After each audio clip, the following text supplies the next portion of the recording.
my channel, Lars in Conditioning. How to make your own split. There's a few variables of what the things you need to do in order to create your own split.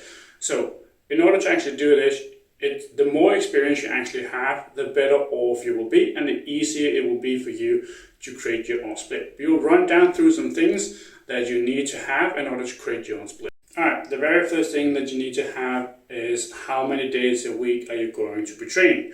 This is essential because this is basically the foundation that you actually put down your bricks on.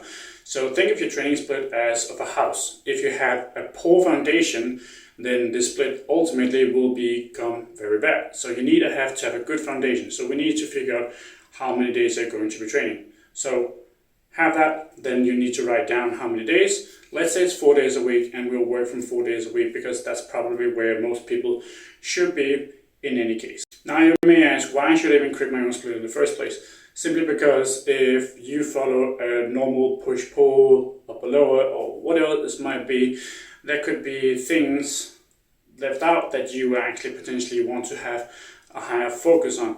If there are particular muscle groups that for you that just grow slower, that needs more time and attention in order to grow, then you need to put more emphasis on it. And if you want to grow your arms, but they grow extremely slowly and you only train them once a week, you probably should be training them 2 or maybe 3 days a week. This is exactly why. So if you have a certain split that doesn't allow you to give the frequency that you actually want, then you need to create your own split. The normal splits that you probably know of are templates that we can use to adjust and then actually use that to create our own splits. So with a 4-day split, we can take an upper lower, but then modify it to our needs. So in order to figure out how many days a week you should be training a particular part, you need to know how well you actually respond to it and how well you actually recover. This is one of the things that you will learn over time. So this is a prerequisite in order to know how you can make your own split and how you can make the split that you have potentially better suited for you.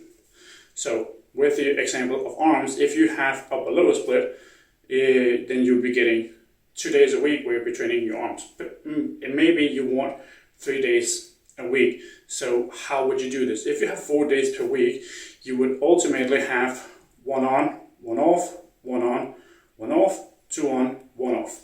So in the way that you would do this, ultimately speaking, you'll be able to have arms 3 days a week. So it depends on how you structure it. You can very much sneak in some arms on the days where you're doing lower body and just arms. If you just want to isolate your biceps and triceps to get the more love and tension, you can absolutely do that.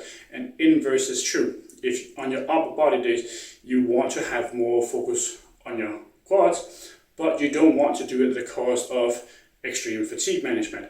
So what you would do is you would select exercises that would target the quads, but wouldn't create a lot of fatigue necessarily speaking. So obviously you wouldn't be doing some squats on your upper body day as well. You could be doing lunges or Bulgarian split squats or leg extensions if the quads was the thing in particular you want to focus on. This is how you can create your own split and have your own uniqueness in your training, so you don't just train in one particular way at all times. That leaves you imbalanced. Another thing that can be extremely important to know when you're creating your own split is your maximum recoverable volume. So what does that really entail? It entails what's the maximum amount of work that you can do and recover from. Now, why is this important? It's simply important because if you're already on a particular muscle group at maximum recoverable volume and then you try to sneak in more work throughout the week, then you're going to get past that limit and then ultimately you're going to regress. We don't want to be at a maximum recoverable volume, especially not for long periods of time. It's a maximum recoverable volume for a reason.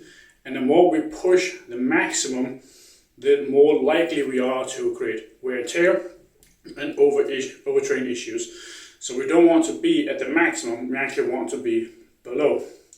We don't want to be at a minimum recoverable volume either, because then we're not getting any results. We want to be somewhere in between the two extremes. So if your maximum recoverable volume on, let's say, biceps is 10 sets per week and you're already on 10 sets per week, then if you're trying to sneak in like another 4 sets, what's ultimately going to happen, your biceps are going to get weaker and they're not going to grow.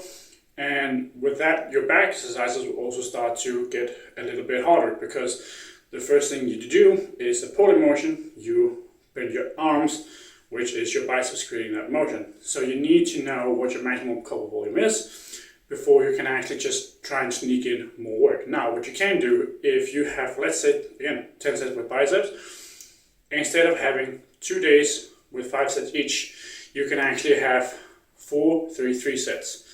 That way you will still have a total of 10 sets in a week, but you will be getting a higher stimulus each time because you'll actually be more fresh. If you sneak in 3 sets of bicep curls in the middle of your leg workout, that's not going to affect your legs at all, and it's not going to affect your overall recovery as a whole, unless you're already pushing the maximum couple volume as a whole. As long as you're below that, you will be fine.